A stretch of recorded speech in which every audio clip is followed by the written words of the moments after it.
Well, good morning, and welcome back to another edition of Morning Brew, but Black.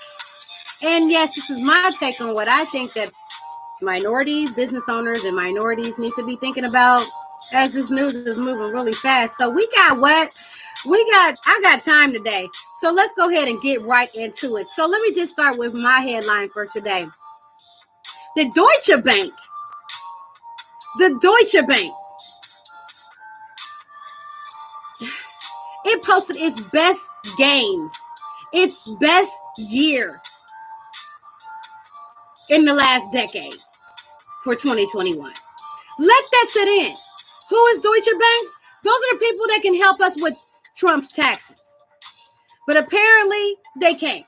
But they can make money, and a bunch of people literally, they pull in $16 billion of client cash. They believe in Deutsche Bank because of what's going on with trash ass Trump. Oh my God. Basically, the clients are seeing that they're looking past what we're seeing, that the people that are going to the Deutsche Bank, they're just basically looking past all of the probes and the regulation and regulatory situations. How convenient. That's where they hide their money, government. Go and get it. So anyway, just some things, that y'all need to know. That yesterday, the Fed chair, Jerome Powell, he lit this motherfucker up. He dropped a motherfucking bomb. Oh, he did. Yes, he did. And basically, the European futures tumbled after his hawkish tone. It's not just what he said, it's how he said it. And basically,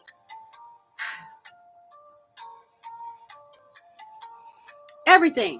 I mean, everything. Let me look at here. Look at here. Look at here. What's going on as far as when he announced this motherfucking stuff?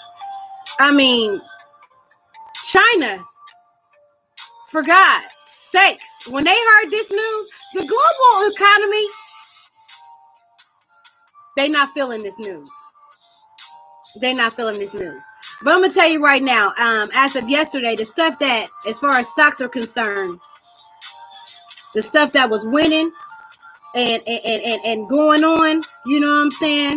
Because the balance sheet runoff is going to be very important. You know what I'm saying?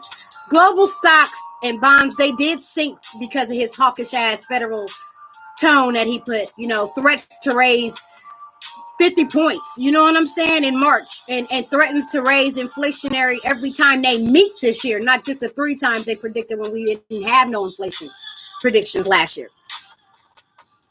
So, this right here, I mean, literally Taiwan's gross domestic product went from 4.8 to 3.8. Oh, no, I'm sorry. Taiwan is the only one doing good right now. I'm sorry. Taiwan's gross domestic product is the only one that's doing good. They went from like 3.8 to 488%. Go Taiwan. But let's keep it on. Let's keep it going. The New York Amazonian people that work for Amazon that want that union situation, they have enough signatures. Go on, New York union representatives for Amazon. You're going to help the rest of the country that's working for Amazon right now. Also, although the computer chip shortage has bolstered the good news about Intel and how their CEOs have decided to open up about 5 different new little plants to computer chip shortage to face it. It's just that profits are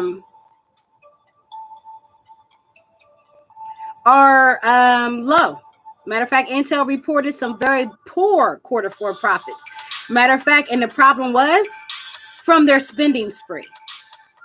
So CEOs, I'm going to need y'all to get that together. They need to hire me. They need to hire recent people that got their CEO degree. Because this right here is just buffoonery and just, oh my God, you can tell that it's not the progressives. But anyway, I digress. Some things that y'all should know also is um,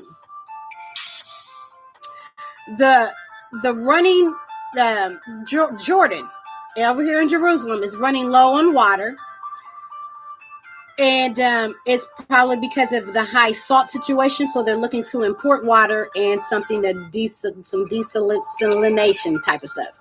So basically, they don't have any water due to the environment. I'm not saying nothing about climate control, but let's move on to other news. Okay, so Turkey. Now while Taiwan is doing very good, Turkey has felt the need to go ahead and address inflation head on right now. They're going to move all of their inflation is at 11%. But they decided, let's move it to 23%. Not a good thing, Turkey. Not a good thing. What the hell? That poor country.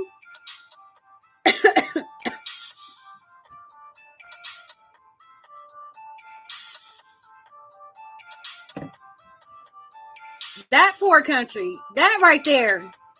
That's ridiculous. But yeah, like I said, I can't believe that Intel gave a weak ass profit forecast. As the CEOs invest in factories. Oh my God. But I'm gonna tell you who else is doing good. Levi Strauss Company. They said they don't care about the inflation. They ain't stopping nothing. We're gonna keep on buying their jeans and stuff. Levi's is who we need to be. That's who we need to be. Now that's the epitome of an American company that's still going. You see how they just check off all the boxes. Go on, Levi Strauss. I don't know if you guys know this, but Congress has asked the IRS to please stop the fees that they're giving to taxpayers for that. You know, these taxpayers are still caught in the backlog. So, like I said, the IRS has been asked by Congress to stop the fees for taxpayers that are caught in their backlog. Because now we're asking them to streamline and do some other stuff that's going to set the IRS or the government back even further. So we need to, oh my God, that's just ridiculous right there. Like I said, you know, it's crazy. Did y'all know that there was an oil CEO who gets 5 years in prison, in Fed prison, for failing to declare $60 million? Well, he'll have a lot of time to sit and think about what he did wrong in that situation. Did y'all know that in Hoboken, they got a $241 million school that includes a hockey rink in the center of it? You know why I'm not surprised? Because my son's autism school brought up this very same proposition to us 2 years ago. I don't know what's going on. A hockey rink. Go Hoboken's $241 million fucking bill. I'm telling you, Hoboken is looking at that right now like, what? Yeah, they're balking at that $241 million price tag. Anyway, you know, so I want to say this, and I'm going to say this. And I'm going to say this with passion. The World Trade Organization grants China a $645 million tariff weapon against the U.S. Did you hear me? The World Trade Organization, the WTO, just granted China $645 million tariff weapon against the United States.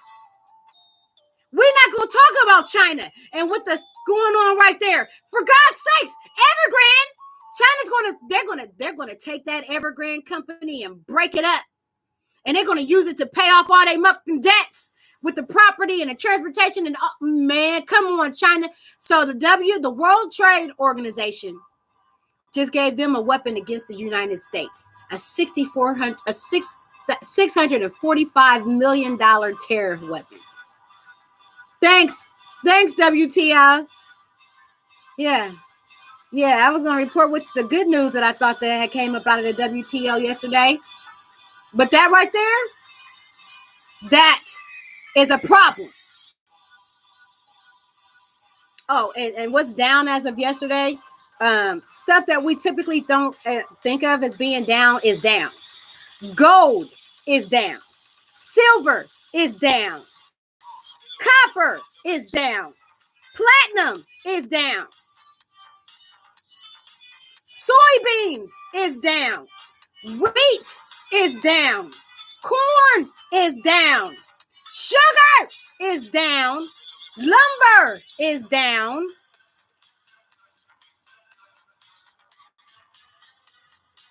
In 5 years, bonds are down. But what's up in stocks?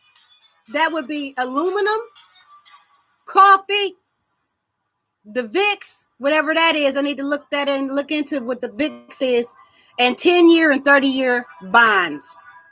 Those are the things that are doing well in stocks as of right now. If you're one of those people that are into stocks, I just want you to know, right? So, and did y'all know that GM, General Motors, is offering freaking sign-on packages that will rival Silicon Valley? That's how desperate they are for people to come up in there.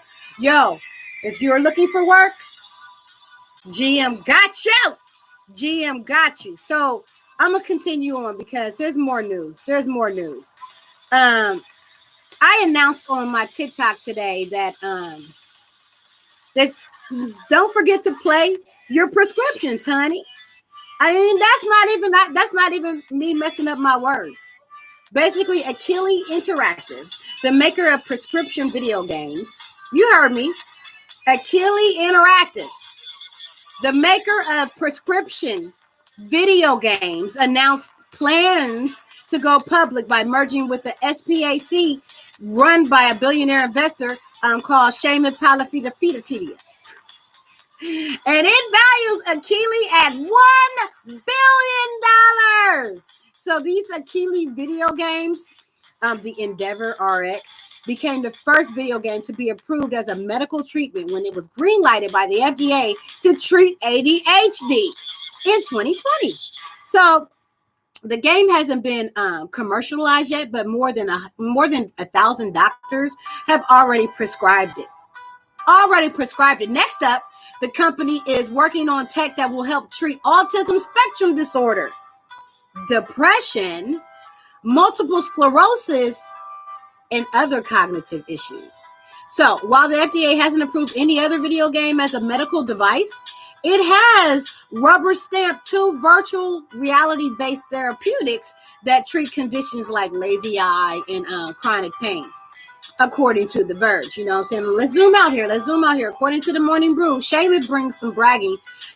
Shaman's the guy that, the billionaire investor, he brings a little bit of baggage with him to the Achilles SPAC party, because on his podcast last week, he said that nobody cares about the Chinese government's genocide and the Uyghur minority, and an issue that's top of mind for many of the Beijing Olympics starting next Friday. His Twitter announcement on the Achilles deal is flooded with comments saying that news is below my line.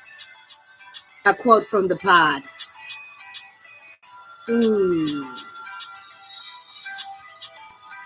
Well, there goes that, Mr.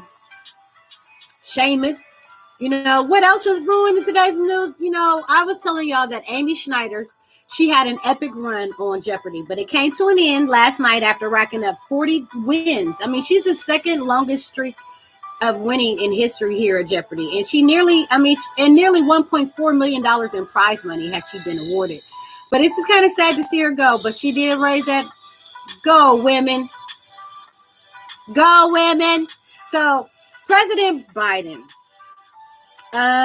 he hosted top U.S. executives at the White House to talk up the economic benefits that has been stalled in his Build Back Better plan, right? So that would lead us into my next thing that I want to talk about. That whole Build Back Better plan situation. So, Biden is underwater for that. You know what I'm saying? But there might be some lights at the head of the tunnel for Biden. I'm going to say it like this. Supreme Court Justice Stephen Breyer, who is 83 years old, and he's very conservative, or he leaned very much to the conservative part of the Supreme Court, is reportedly planning to step down after 28 years of helping to make the country's biggest decisions. Liberals promptly RSVP'd him and to that retirement party and said they'd bring cake. But many progressive urged Justice Breyer to step down so that President Biden, a Democrat, could fill his spot with someone who's sympathetic to their causes. Right-leaning Supreme Court justices currently outnumber left-leaning ones by 6-3. You know what I'm saying? But Stephen, who? I mean, don't feel bad if you don't know who this guy I'm talking about is. You know what I'm saying? I don't want y'all to feel bad if you don't know, if you never heard of him, because only 2% of your likely voters in the C-SPAN poll for 2018 could actually identify who Breyer as a Supreme Court justice is. He was appointed by 1994 former President Bill Clinton and typically voted along moderate to liberal ones. He was really most of the time a junior in the Supreme Court. Breyer has supported a number of civil rights cases, and he wrote the 2015 dissent that opposed the death penalty. And he never uses footnotes in his opinions. And looking ahead, Biden has a big decision to make ahead of the court's next busy term, and that begins in October. So this includes cases on the affirmative action, abortion, gun rights, mandates for the vaccinations and stuff. Progressives are already reminding him of his campaign promises to appoint a black woman. I'm sorry, I'm talking to my TikTok community. So who will Biden choose? Some potential names that are being thrown around is Judge Ketanji Brown. She's Jackson of her name is Judge Ketanji Brown Jackson of the U.S. Court of Appeals for the District of Columbia Circuit, and California Supreme Court Justice Leandra Kruger. So he does have a couple of people in it, but he don't have no freaking book like the Republicans have. You know what I'm saying? All right, so I've been avoiding and saving this topic for the last of our news for Morning Brew because let's just start with this. This year, Tesla's sticking to what it knows. Okay, in its earnings report yesterday, Tesla closed the books on 2021, and we can only describe it as okay. He closed the books. I mean, it posted record quarterly profits and its first back-to-back profitable year since it was found in 2003. So Tesla's $2.3 billion net profit last quarter jumped 760% from quarter 4 2020 profits. Wow. Tesla also delivered a record number of vehicles last year despite ongoing supply chain bottlenecks. Its main limiting factor, right, that the company says. So what's on tap for 2022? Well, because of those same supply chain issues, Elon Musk has decided that he will not produce any new cars this year. Oh, yeah, that's what he said. He's not producing any new cars this year.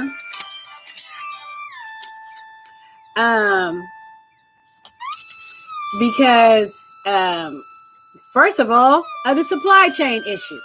Oh, yeah, China, Hong Kong, for starters, ain't going to come back online from its lockdown till 2024. And, supply chain issues. But basically, new factories in Austin, Texas, started pumping out Model Ys late last year, while in Berlin, Germany's doppelganger is wanting a final permit, or, is waiting on their final permits before revving up. But analysts say 2 factories could double the company's overall production. And but no new car models. Production of the Cybertruck and the Roadster has been delayed until hopefully 2023. In regards to the low cost um, EV, people have been, hyped for for because they've been looking forward to this Roadster and Cybertruck. And he said we are not currently working on the $25,000 car. What's up? We have enough on our plate right now. That's what Elon. That's what Elon Musk said. You know what I'm saying? And while Tesla isn't introducing any new models this year, other automakers are. They're picking up the slack. 30 new EV models will be introduced in the U.S. market this year, more than 2 times amount that's currently available. And then, Mr. Musk, we're going to need to talk about the fact that you got other problems, sir. Yeah, Elon Musk, one of Elon Musk's rockets that he used for the,